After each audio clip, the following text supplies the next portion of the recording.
With or without its merchant or its Othello, Venice swept us away. I strolled and strolled, bridge after bridge, canal after canal, lost in the wonder of shifting diaphanous auroras of light, dancing on bulging brick walls that had never been parted from the patterns and sounds of water. I deliberately left to last the Piazza San Marco, described by the French poet Alfred de Musset as the drawing room of the world. Certainly it was charging for its time drawing room prices. The cafeteria overlooking the hallowed, if pigeon-ridden, expanse billed me an outrageous 5 shillings for a cup of coffee.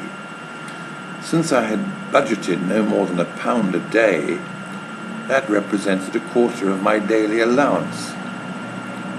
Writing up an account of that day's giddy experiences in the vineyard on the outskirts of Venice where we had erected our tents, I was so fiercely bitten by mosquitoes that my entire face swelled like a balloon, and I was barely able to open my eyes the following morning.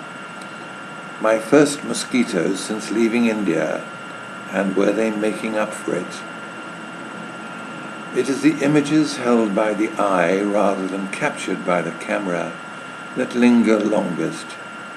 Our first view of Trieste, white in the sun, clinging to the coast of the Adriatic Sea, a cavernous restaurant below the castle in the old city of Ljubljana, the wide open squares of Zagreb, the wonderful parks and gardens along the Danube in Belgrade.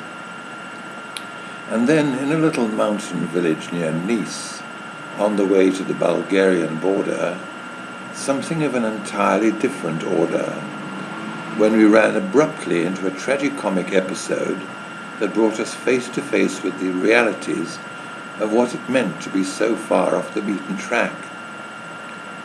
I had been recording picturesque village scenes with my early model Japanese camera, and Robin Whitelaw, one of the 2 Canadian architects in our party, had contributed to this souvenir gathering by using the camera on my behalf. He had just obtained a shot of me getting my dusty shoes pampered by a street Arab bootblack when a man in uniform approached, confiscated the camera, and indicated that we were both to consider ourselves under arrest. On what grounds, we demanded. Espionage, he replied. We were to accompany him to the police station. What was he, a soldier, a policeman? His uniform was so unkempt he might have been a minor official in the sanitary department, but his lack of English made it as impossible for us to ask him as it was for him to explain. He conducted us to a grim-looking building that looked more like a penitentiary than a police station. Abandon hope, all you who enter here, I murmured to Robin.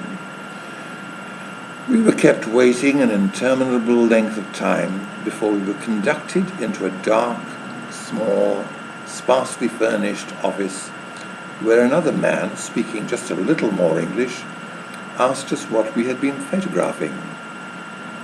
I accepted responsibility for the camera and pointed out that Robin was only involved because I had requested him to take a couple of snapshots of me.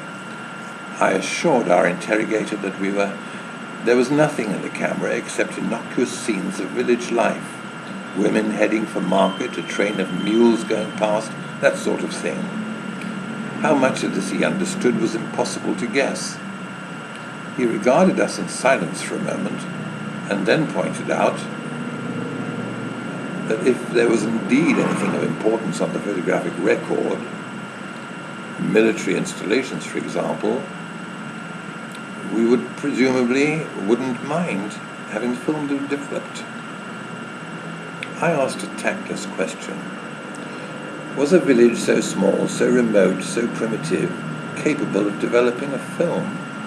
I merely wanted to know because there were some attractive scenes I had recorded on that roll which I wouldn't wish to lose.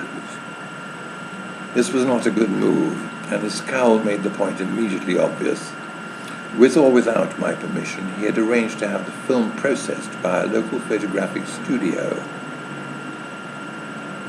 We were to accompany him to that studio to view the outcome. We set off down the street, joined by our original captor and a small procession of children, to a shop that seemed anything but a photographic studio. The miscellany of articles on offer containing nothing vaguely suggestive of that possibility. There our wait continued until an elderly man emerged from a curtain at the rear of the crowded premises, holding a dripping roll of processed film and a strip of contact prints.